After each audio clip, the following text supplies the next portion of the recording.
política internacional y de geopolítica. Nos preguntábamos sobre Qatar, claramente el epicentro, ¿no?, de lo que pasa por razones del fútbol, está ahí, pero queremos aprender un poco más de Qatar en términos de concierto internacional. Fabián, gracias por tu visita. Por favor, un gusto. ¿Qué hay que decir de Qatar en términos del concierto de las naciones? Primero, para aclararlo, ¿no? ¿Vos considerás que somos 195 países en el mundo? ¿Somos un poco más? ¿Y qué significa Qatar en ese escenario? Bueno, Qatar es el país con mayor PIB per cápita del mundo, $130.000 cada ciudadano, tiene 2 millones de habitantes nada más. Es uno de los principales productores de gas del mundo. Con la crisis de Ucrania y la invasión rusa a Ucrania, obviamente esa riqueza y ese poder económico se multiplica. Repasemos, vos lo dijiste muy al pasar, repasemos. Es el país con... mayor PBI per cápita, $130.000 cada uno. Para que sea una idea, la Argentina tiene $8.000, $9.000 per cápita. Y ellos tienen $130.000 per cápita cada uno, o sea que es el país con mejor PBI per cápita. En estándar de vida del mundo, sí. Mirá vos, ¿más que los países nórdicos incluso? Sí, sí, los países nórdicos tienen 60.000, 65.000. Qatar tiene más del doble. Qué buen dato, ¿eh? Claro, para vos es materia consultable de todos los días. ¿Y pero multimillonarios? Debe tener también una tasa. Obviamente es una sociedad monárquica, gobernada desde su independencia en el 71, o sea, es independiente no hace mucho, fue colonia británica durante casi 70 años. Se descubrió sus recursos naturales, básicamente gas, en la década del 30. El gas lo tiene en la plataforma marítima, ¿no? En plataforma marítima y algo terrestre, una superficie muy terrestre, muy chiquita Qatar. Piensen que es una población de 2 millones de habitantes con una sola frontera terrestre con un país que se lleva mal, que es Arabia Saudita. Y tiene un régimen, por ejemplo, tiene una cadena noticiosa que se llama Al Jazeera, muy poderosa. Nosotros en Occidente vemos la versión británica o la versión inglesa, básicamente se llevó todo el staff de la BBC. Pero en la cadena árabe, por ejemplo, tienen posturas fuertemente, a veces críticas de Estados Unidos, de Occidente, de Europa. Pero al mismo tiempo, una de las principales bases militares de Estados Unidos están en Qatar. ¿Y cómo es esa alianza con Estados Unidos? Si dejó de ser colonia británica en los 70. Dejó de ser colonia británica en los 70.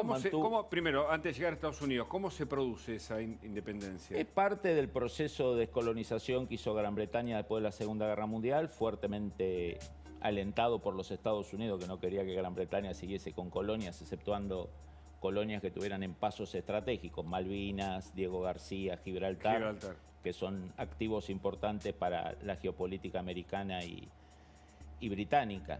Y Qatar, junto a algunos casos, por ejemplo, Rodesia en África, es uno de los últimos que se da a fines de los 70. A partir de ese momento se independiza, nacionaliza su producción de gas, y hoy es uno de los principales abastecedores. Los buques gigantes que transportan gas por el mundo, parte sustancial son de Qatar. Es una monarquía absoluta, digamos, total, el emir absoluta. es el todopoderoso es en una las decisiones, pero hace poco incorporaron el voto popular. En el 2021 los cataríes pueden elegir la asamblea consultiva, son 15 miembros, con una especie de diputados, que es una especie de asamblea consultiva del emir. Yo sé que es medio disfrazado esto, pero bueno, han tratado de tener algún tipo de participación, ¿no? Es un consejo consultivo, pero decide una sola persona, ¿no? Qatar ha sido gobernada del 71 por 3 personas, todos ligados a la misma familia. Uno de ellos, el primero, fue derrocado por su hijo. Es el padre de quien está ahora, claro. El segundo es el padre del que está ahora. Tiene el poder absoluto y son muy hábiles diplomáticamente. Los Al-Thani. Exactamente. Se llevan bien con Estados Unidos, se llevan bien con Irán. Ahí se explica que Estados Unidos tenga su base militar en Qatar. Bueno, justamente, digamos, una de las habilidades de Qatar ha sido, por ejemplo, se ha ofrecido en el 2013 como mediador con los talibanes, fue muy criticado por ofrecerse, y hoy todos los países del Medio Oriente y algunos de Europa y de Estados Unidos aprovechan el vínculo que tiene Qatar con los talibanes, que ahora controlan Afganistán. ¿Y hay terrorismo en Qatar? No, no creo, no hay terrorismo. Digamos, hay versiones de eventuales ataques terroristas iraníes, cosa que sería poco probable porque Qatar es una de las pocas monarquías sunís que tienen un diálogo constructivo, ¿no? Claro, que tienen diálogo constructivo con Irán. Sería muy torpe Irán atacar al único país único. ¿Y son muy estrictos con el Islam como Irán o son un poco más laxos?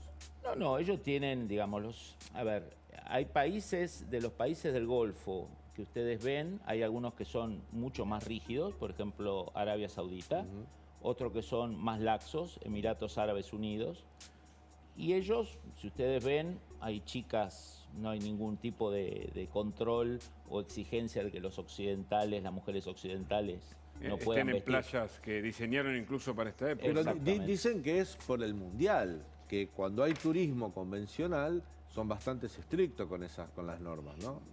Sí. No tengo claro que, que los turistas occidentales... Piense que Qatar tiene 2 millones de habitantes y va a recibir 1,5 millones de turistas. Claro. O sea, es el primer mundial, primero en el Medio Oriente, segundo en un país árabe y segundo que equipara el turismo que llega por el mundial, equipara a la ¿Y población. esto que decís del poder de los emir, de 3 familias que la gobiernan desde su independencia, pero de la habilidad diplomática a la vez o del guiño con el mundo occidental, ¿explica que el mundial sea en Qatar, por ejemplo?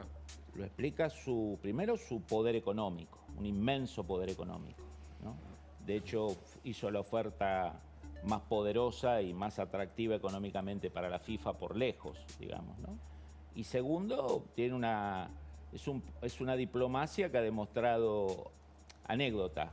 Sí. Cuando fue el 11 de septiembre y en Estados Unidos había todo un debate de qué aliados de los talibanes o que se llevaban bien con los talibanes atacar, algún sector americano propuso castigar a Qatar porque tenía diálogo con los talibanes, tenía diálogo con digamos, todo el radicalismo islámico. Y el Pentágono levantó el dedo y le dijo, miren, nosotros tenemos nuestra principal base está ahí, digo, no ataquemos Qatar porque... ¿no? O sea, Y esa inteligencia, ese pragmatismo en definitiva, ¿de dónde proviene? ¿De dónde ellos adoptan, vos que sos un analista de la geopolítica y de la historia en ese sentido, ¿de dónde lo adoptan? ¿Qué es lo que...? Bueno, yo tenía una escuela británica, ¿no? Ah. Una escuela de diplomacia británica, sus élites políticas, económicas y sociales se forman en las mejores universidades del Reino Unido, en menor medida de Estados Unidos. Son familias reales, o sea, uno en América Latina suele relacionar plata con no preparación profesional, digamos, ¿no? Sí. Esa idea de si tenés plata no hace falta ser culto ni formado.